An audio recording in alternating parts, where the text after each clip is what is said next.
I'm Benjamin Yap, and you're listening to Deep Cut.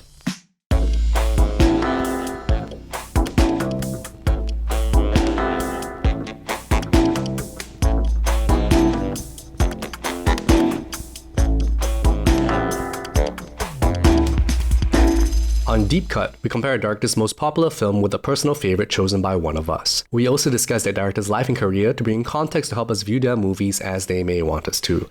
If you're enjoying the show, please rate and subscribe to us wherever you listen to podcasts to help others discover the show. Better still, leave a review on Apple Podcasts or comment on episodes directly on Spotify. You can also find us at deepcutpod.com to find links to our socials, Discord, and Patreon. Welcome to our second interview episode for the 38th Tokyo International Film Festival. You can find the other interview with director Amano Chihiro for the film Sato and Sato on the podcast as well.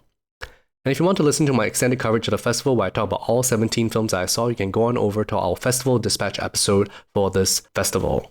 This interview is with director Pen-Ek Ratanaruang, best known for his film Last Life in the Universe starring Tadanobu Asano, as well as the actress Bella Boonsang for their film in the festival called Morte Cucina.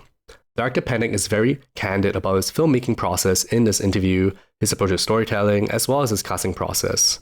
We talk a little bit about his relationship with DP Christopher Doyle, as well as how he's working with Bella Boonsang and why he chose her for the part. This was a very fun interview, so I hope you enjoy it as much as I did. Enjoy.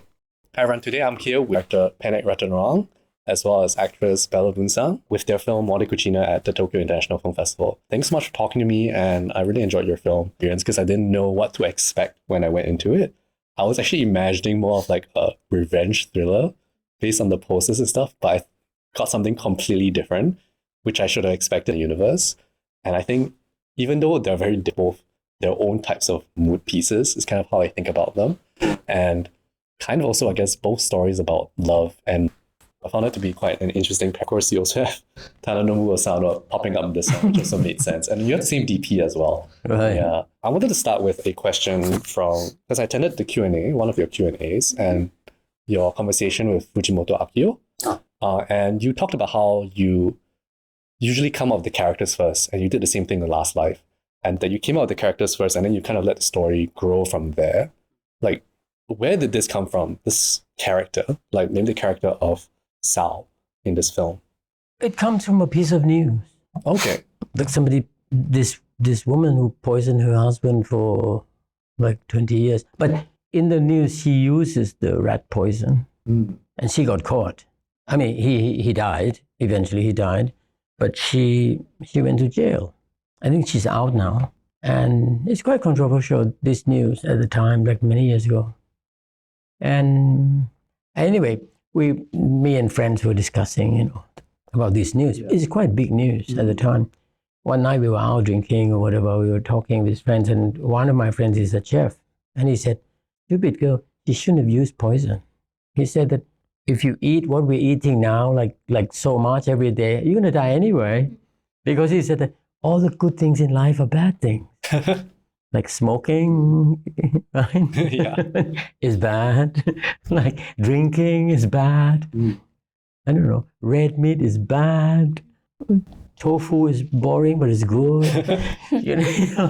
So cake, dessert, like cake, all these sweets and things, bad, right? But they're so yummy. And my friend said, she's stupid. You shouldn't have used poison. That's so interesting hearing that from you, because I was thinking about it in terms of in a way what you're saying is that everything good is killing you, right? Yeah. And if that's the case, then it's like such an interesting concept to love. Love also kills you. You're so right. And before it kills you, it makes you blind first, right? It's like kill you slowly. Yeah. Right. Yeah. I mean, based on that real news, because she uses poison, and poison is such an obvious malicious intent, right? But here it's I think something that I was struggling with as a viewer is how do I understand what is going on through Sal's mind, right? And I think probably a challenge for you to portray as well, how, when you first read the script, what was your first reaction to this story and this character? Well, it's what the fuck? What the hell is this movie? Is this a movie? Is really? Am I gonna play this character? But I can see that it's gonna be a really good film at the end. And I was really like excited to play because it's very, very challenging for me. Because I don't have acting experience before, very little, but this is my first leading role. So it was quite challenging and difficult for me, especially in terms of acting, because the character itself, it's very sad, very dark. And me personally, I'm such a, I would say, opposite. Opposite. I'm like, I express a lot. I have so many facial expression, and the character has nothing. She kept everything inside, but you can still see it. Was there anything in the script that like scared you?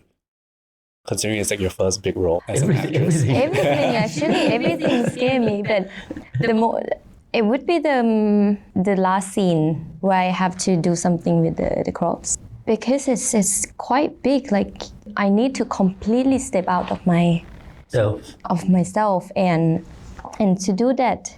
And it's not only for me seeing it, but it's everybody else gonna be looking at it. And so it's a big thing to consider. But that's why it's like a big challenge for me. Since you're saying that she's so different from like her own personality and the character, then what was it that you saw in Bella that could embody this type of character? Determination, I think. When I first talked to her, like we like, I think maybe we were considering like 3 people for this role, and I met with each one of them. And when I met her, I think out of all the 3 people that we were considering, she was like probably in terms of experience, she probably has the least. And number one is her dark skin really attracted me. Her dark skin, her body, her shapes. But also, I talked to her and she has this, I felt this determination that she really wanted to do well. She really wanted to make it work. I think I felt that by talking to her, even though she was laughing all the time, being happy. But I thought, you like me or something, you know. And then she kept laughing, like, oh, She's trying to get the part. Like, again. But again. And then I see this real determination. And in fact, Sao, even though whatever you say about that character in the script, she could be dark, she could be unexpressive, whatever. But she has a real determination. I mean, it takes a real determination to choose this type of revenge. You know, I could have just hired somebody to kill him, you know. But to choose this type of revenge, you have to be like super determined. And then I see that similarity. That's one thing, right? And like a lot of things about her, the way she drinks her coffee, the way I look at everything when I talk to people. And I don't drink coffee. Yeah, you drank something, but you drank something. But I just like the energy. Look, every casting decision is always a gamble. Most films are gambles. It's always a gamble. Like it happens to me many times. Like most of the time, I've been quite lucky with casting. I have casted quite well. But of course, you know, there were some instances where I really screwed up, you know. And sometimes you thought this is like the right person, you know, and then you go on. And plus, you know, if you're going to be with someone for like 3 months every day, you want someone who's kind of like, you know, not a bitch. you know. So her jolliness is kind of like reassuring that, you know, she won't turn, you know, like bitch from hell on the set or something. Especially like in contrast to the tone of the entire film, right? Because I'm sure that the tone on set is very different when you're shooting the film versus like offset. But I think, you know, we are a small crew. We're not a big crew, and in our crew we don't have. Like, they don't have trailers. Yeah. Yeah, I was asking that. They don't have trailers? Yeah, I understand. Singapore is the same. They don't have trailers. They don't have, you know, she has to sit over. She has to find a place to sit when she's not shooting, when we're not shooting her. You know, she's like, Bella, can you move a bit, you know? You know? So but we work very hard. Yeah. We work really hard, you know? So, yes. Talking about crew, this is your 3rd feature with Christopher Doyle. And I was wondering whether there was a reason for kind of choosing him for this one, and like what you were looking for in terms of the way the film looks. Well, first of all, I hadn't worked with Chris for a long time, right? Like 20 years. And I think I kind of miss him. I missed him a bit, But I remember working with Chris back with Last Life in Universe and Invisible Waves, and and we shot also one short film together, and it was a lot of work for me. Like I have to direct actors and I have to direct Chris too. He's quite, his character, right? He's wild and he has a lot of opinions. But the result of the films that we did together, those 20 years ago, the results were not bad. They were quite wonderful. But to work with him, you have to be really physically, you really have to be in shape. It's like you're going for the Olympics, because he's all over the place, right? So you kind of have to contain him, He's very fast. He move very fast. He do things very fast, very focused.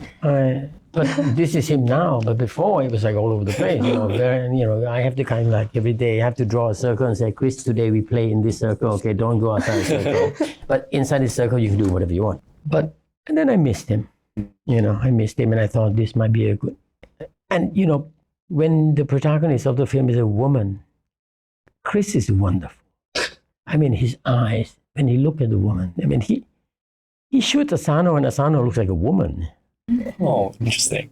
Right? Like in Last Life, Asano becomes so feminine. True, yeah. He has a very special way of looking at women. Look at Maggie Cheung, the Wong Kar-wai's film. Look at Faye Wong. He's so in touch with the actress. So when you have your protagonist is a woman, then I think of him, and I think, I haven't worked with him for 20 years now. I'm really in shape, I'm going to be really fit. But then it turns out that, now he's so mellowed. He's kind of mellowed out, and he doesn't drink anymore. And things. So this is the first time we worked together that we don't fight. We didn't fight, It's it was a bit scary, that we didn't fight. But of course, all the good qualities that he brings to the films, to every film that he shoots, all the good qualities are there.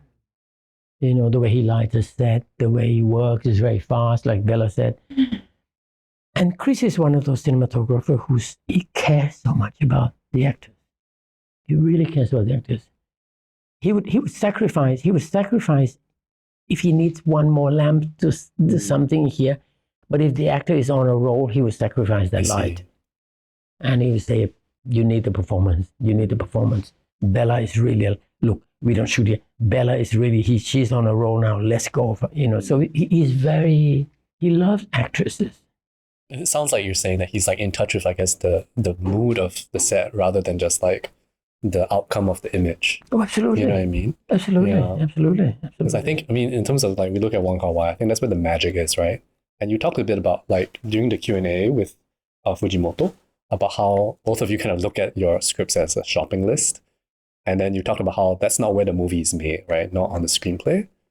And I guess for me, my own opinion, having worked on sets, is that it's made on the set in the chaos and in the fighting and in the all the mess, right? You kind of need the mess to make the art. Sometimes I feel. Yeah. Look, you don't have to create a mess on the set. It will come. Yeah. It will be a mess. It doesn't matter how smooth your shoot is. Yeah. There will be a mess. Yes. Because shooting a movie is like going to war. I think that's why you have to listen to one person only. And usually it's the director. Because you can't be debating on set, because then you can't, then the enemy will shoot you, and then you're dead. What was the biggest challenge on the set then? That was something that had to be reined in, if anything? For me, the challenge is always myself. Yeah, I was gonna say the same. It's always myself. And then the challenge is always me. That how good am I? You am I as good as I thought? And it doesn't matter how much experience you have. When you go on set, it's always, you have expectation, and then you're afraid that you might not fulfill the expectation. And most of the day, at the end of the day, you go oh, today I fucked that scene up, Yeah, not only the expectation from yourself, but from other people as well. Yeah, but that comes, usually the obstacle, it's just me. It's just myself, because, and filmmaking is there's only a certain amount of things that is in your control. Like the rest is kind of like out of your control, right? You pick this location because like 1 month ago when you came to see it has no sun, you know, it's so beautiful, it's all soft light without sun. And when you're shooting now, it's like the bright sun comes and you're fuck, and you can't come back here. What do? You know, and so so it doesn't matter how much experience you have, it's always going to be a mess, it's going to be scary, you know. Experience only help you one thing, that if thing goes wrong, you don't panic so easily. Because you're used to it being a mess. Really, like you know this mess, so you kind of you're a bit calm, and not like when you were like 30 years old, you know, directing your first film or something. But apart from just being not so nervous, the film is not in your hand, you know, and that's scary. Like that's what you have to deal with. I really like hearing that, because I think a lot of people think of directors as like all-seeing eye, that they can see the outcome from the start, and I think it's not the case, having like see people work. No, that's why my crew is really great, because I don't change crew. Okay. I've been working with these people for almost 30 years. Amazing. And when I'm not shooting feature film and I shoot TV commercials, they work on my commercials. So we've been together since all of us, we didn't know how to make films. You know, we grew up together. So I don't have to be pompous about myself. You know, they all make jokes about me, you know, openly. They don't make behind my back, you know. They know that if you need 10 things to make this film work, Pen-Ek only knows 2 things. The other 8 things, he's clueless. And they help to fill in. And they protect me. And they protect me, and they protect me. I never watch the video when I shoot. I don't use monitors. You don't monitor. Right. I'm always like, you know, standing next to them, and but the rest of the crew, they're watching monitors for me, and then they say, you can see her slipper. There's a slipper in the ear, and so they all watch out because they know that I'm totally lost. You know, when I'm shooting, I'm just with them, and so you know, some of them, when I say great, okay, perfect, you know, cut, you know, we move on. One of them will come, who is like a costume designer, right? Yeah. She would come and say, come look at the monitor. So I go and look, oh shit, you know, the food looks bad. Yeah. They just told me I have to have one last question. I would love to ask you way more questions. I have a lot more written down, but I asked this question yesterday for my other interview, because it's a film about a relationship, and yours is also a film about a relationship, and I think it's about obsession, and I think at the end of the day, it is a film about love. So my last question is very general. I think it's like a personal question of like, what do you think love is? What do you think love is? Yeah. As you have more experience with love. And you have made more films about love. I actually asked myself this recently, and I couldn't come with an answer like what love is.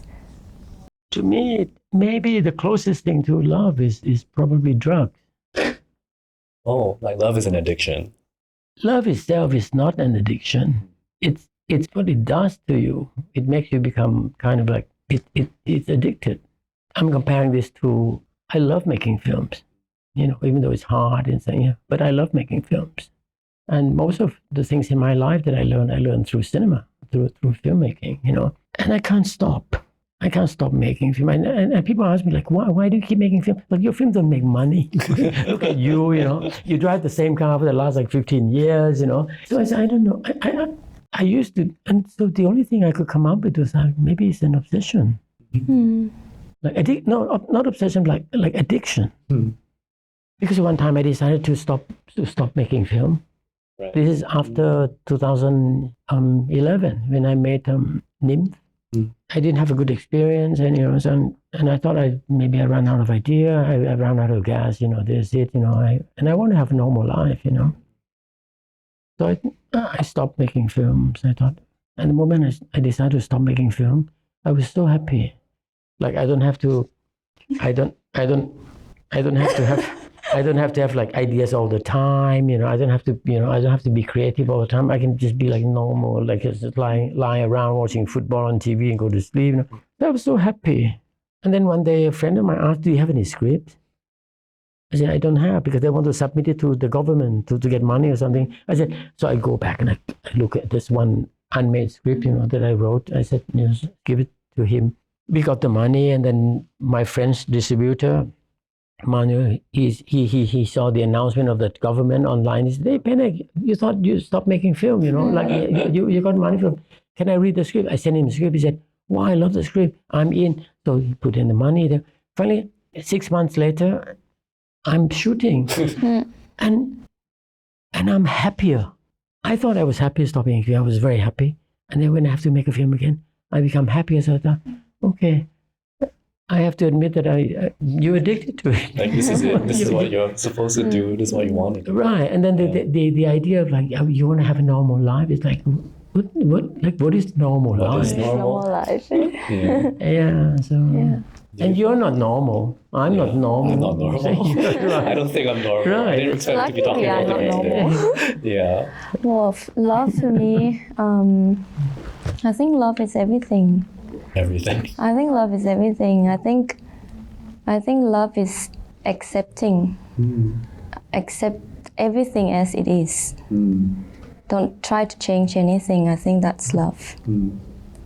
Yeah. Thank you for your answers. I would love to share with you mine, because I asked this question because my friend asked me this a few weeks And ago. what's yours? I have a very simple answer. I call it willing submission. Right. Like, I submit to Right. filmmaking, or like I submit to something else, accepting. And like, Right. it's kind of like the world gives you this thing and you submit to it. Yeah, that's me. And why do you submit? Because you can't live without it, right? That's why you submit. So it's addiction. Yeah. In a way, yeah. In a way. Yeah. There are like different ways to say the same thing. Yeah. Yeah. Thank you so much for your time. This was a very fun conversation. Yeah. And I'm glad I was just like sharing stories and stuff like that. Yeah. Because I don't really do interviews. I just like to talk to people. Right. Yeah. Right. Thank you so much. Thank you. Yeah. And thank you so much for your And film. you make money of this? Absolutely not. Yes. Like, absolutely not. Yeah, but maybe with this interview I can make some money. I don't know. So you need a day job. Yeah, I have a day job. Okay. Yeah. I'm happy to know that, because I feel like if you can make a living with this, what I'm doing it. I'm doing it all wrong. Well, if I start making money with this, I'll let you know. And maybe I can hire you for something. Right. Yeah. Co-host. Yeah. Thank you so much. Okay. Thank you so much. Thank you. I hope you enjoyed the interview. Do check out our extended festival coverage as well as our other director interview if you have not. And thank you as always for listening to Deep Cut. If you enjoyed this episode, please rate and subscribe to us wherever you listen to podcasts to help others discover the show. A great way to support us is to leave a review or comment on episodes directly on Spotify. You can also come chat with us and other fans of Deep Cut on our Discord server where we talk about movies, TV, music, and share what we're up to. We also have a Patreon. If you'd like to support us with a monthly subscription, we deeply appreciate it. Thank you to all Patreon supporters, and very special thanks to our Patreon Deep Cut Pick supporters, Leah Lai and Nicholas Gao. You can keep up with Deep Cut on Instagram, Letterboxd, and X at DeepCutPod.